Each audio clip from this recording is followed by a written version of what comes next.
Welcome to Telugu quotations. Please subscribe. ఉచితంగా ఎవరి దగ్గర నుండి ఏది ఆశించకు. నీ శ్రమకు తగిన ఫలితం నీవు పొంది ఇతరుల శ్రమకు తగిన ఫలితం వారికి ఇవ్వు. ఇది ధర్మబద్ధమైన జీవితం. కాదని నీవు ఉచితముగా ఏది పొందినా అది నీ వద్ద ఎక్కువ కాలం నిలవదు.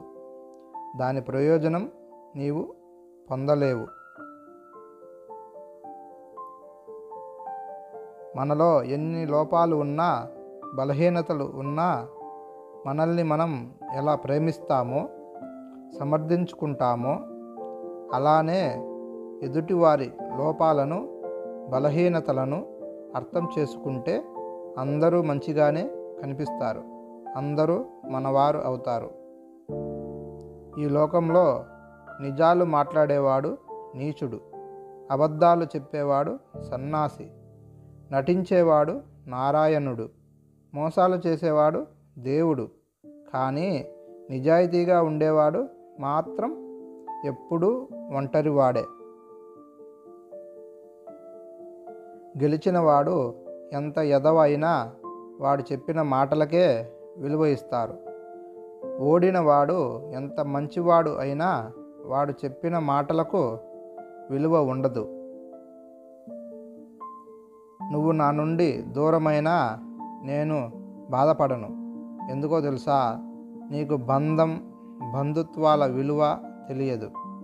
జీవితంలో తెలుసుకుంటావు అని నమ్మకం కూడా లేదు. అలాంటప్పుడు నువ్వు నాతో ఉన్నా ఒకటే, లేకపోయినా ఒకటే. ఒక మంచి మిత్రుడు 100 సార్లు అలిగినా బతిమాలుకోవడంలో తప్పు లేదు.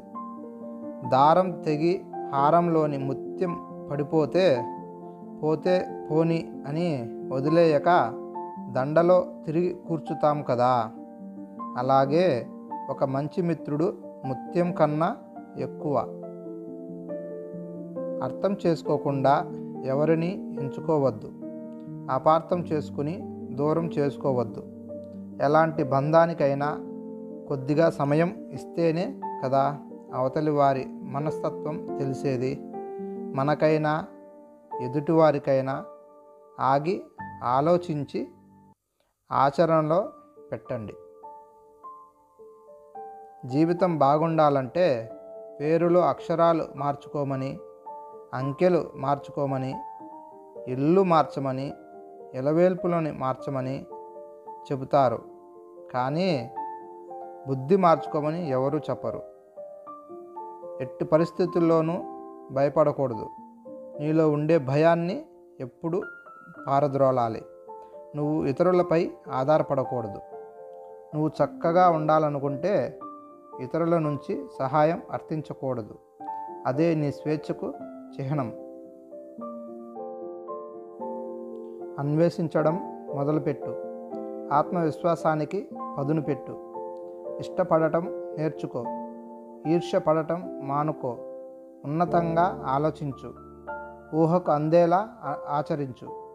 ఋతువుల మాదిరిగా జీవితాన్ని అనుసరించు. ఎదగడం కోసం ఒకరితో పోల్చుకోకూడదు. ఏకాగ్రతను అసలు కోల్పోకు. ఐకమత్యాన్ని సాధించడం మర్చిపోకు. ఒంటరి జీవితం నేర్పిన గుణపాఠాలు, ఓటమి నేర్పిన అనుభవాలు ఏదో ఒకరోజు నీ ఔన్నత్యానికి పునాదులు అని మరవకు. నన్ను నేను నమ్ముకున్న ప్రతిసారి విజయం నన్నే వరించేది. ఒకరిపై ఆధారపడిన ప్రతిసారి నన్ను నేను నిందించుకోవాల్సి వచ్చేది. చివరికి నాకు అర్థమైంది స్వశక్తి మించిన ఆస్తి లేదని. అర్థం కాకపోతే మరొక్కసారి అడిగి తెలుసుకోవడంలో తప్పు లేదు.